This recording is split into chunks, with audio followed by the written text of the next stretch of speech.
Greetings, viewers. Today we are going to be looking at the ever-expansive landscape of nature.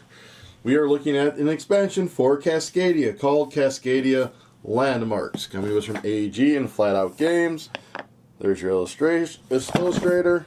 Somewhere on here we'll probably have the game designer down here. There we go. And 30 to 45 minutes, 1 to 6 players sign up, but you do need the base game of Cascadia. So again, this is the expansion, landmarks, so forth, so on. Here's all the contents. The other thing besides the landmarks this adds is enough components to play with 5 to 6 players.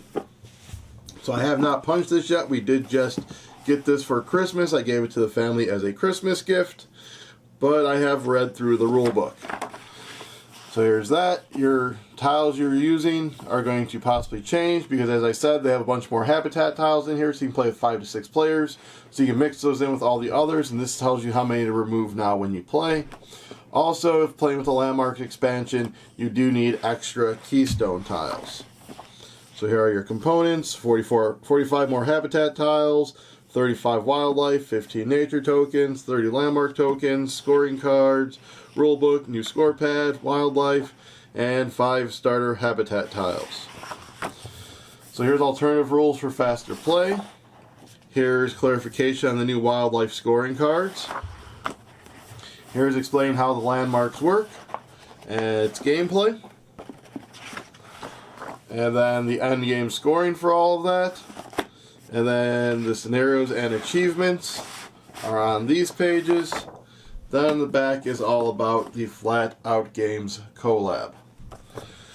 So as I said, you have 3 more sheets of, you got the starter, or the regular tiles, you got the starter tiles, you got your nature tokens on here. They punch out super nice and easy. And then because I flipped the box, my cards are kind of everywhere. Alright, so the way the landmarks work, let's get to look at the landmarks first. Here are those landmark pieces. What's going to happen is when you grab a tile and create a contiguous group of at least 5 of a terrain type, you can grab a landmark and put it on the tile you just placed.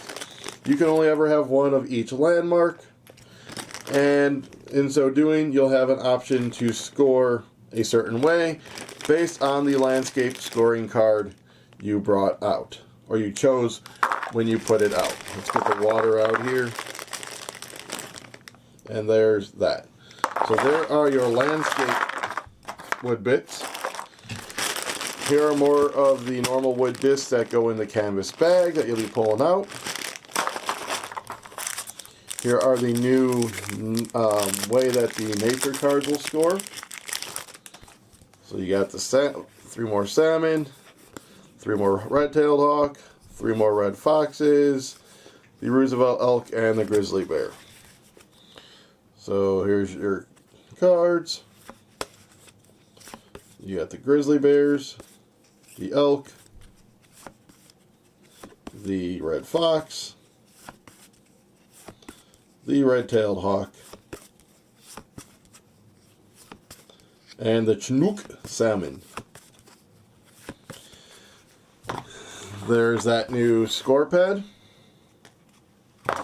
And now we have, these are the landmark cards. So you'll see you have the rivers, the mountains. That river got mixed up there when I flipped the box. There's your mountains, your prairies, your wetlands, and your forests. So if you look here, you're going to score for each bear on a forest. Also, I should note that this symbol here, you'll see, was also on the tiles.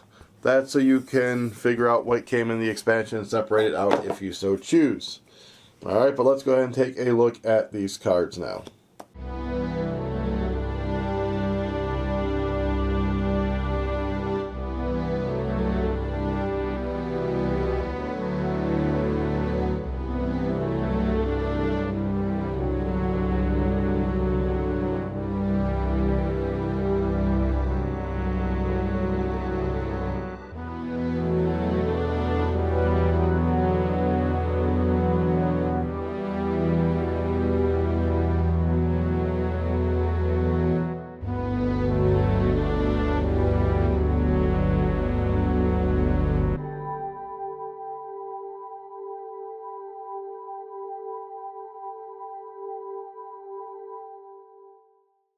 Alright, so that was all of the bits and bobs in Cascadia Landmarks.